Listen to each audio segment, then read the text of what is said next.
Paris, la ville de l'amour, se retrouve malheureusement confrontée à un problème préoccupant, le voyeurisme dans les piscines publiques.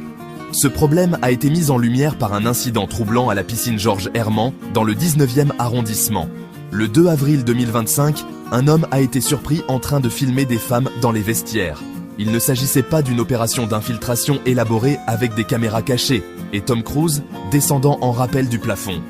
Non, cet homme utilisait son smartphone pour filmer à travers un trou dans la paroi d'une cabine. L'homme, âgé d'une quarantaine d'années, a été appréhendé par le personnel de la piscine. Réfléchissez-y une seconde. Il était si effronté, si sûr de lui, qu'il n'a même pas pris la peine d'être discret. Il a été pris la main dans le sac, ou plutôt, le téléphone à la main. Cet incident, cependant, n'était pas isolé. Il a ouvert la voie à une vague de témoignages similaires de femmes à travers la France. L'homme appréhendé à la piscine Georges Herman fait maintenant face à de graves conséquences juridiques. Il est accusé d'atteinte à la vie privée et d'enregistrement d'images sans consentement. En France, ces actes ne sont pas pris à la légère. Il risque jusqu'à 2 ans de prison et une lourde amende de 30 000 €. De quoi s'acheter beaucoup de baguettes et de croissants. Son procès est prévu pour le 13 juin 2025. D'ici là, il est placé sous contrôle judiciaire.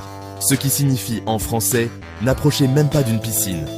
Cette affaire a provoqué une onde de choc dans la ville et au-delà, soulignant l'urgence de lutter contre le voyeurisme et de protéger la vie privée des individus.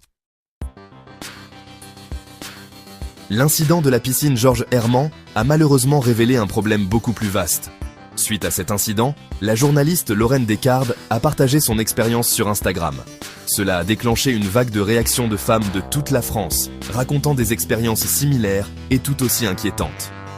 Ces témoignages allaient de tentatives de voyeurisme à l'exhibitionnisme, voire à des agressions sexuelles. Il est devenu terriblement évident que ce qui s'était passé à Georges Herman n'était pas un incident isolé, mais plutôt le symptôme d'un problème systémique. Des femmes souffraient en silence, se sentant violées et en danger dans des lieux destinés aux loisirs et à la détente. En réponse au tollé général, la ville de Paris est passée à l'action, quoiqu'un peu tardivement. Pierre Rabadan, adjoint à la maire de Paris chargé des sports, a reconnu l'ampleur du problème et la nécessité d'agir immédiatement.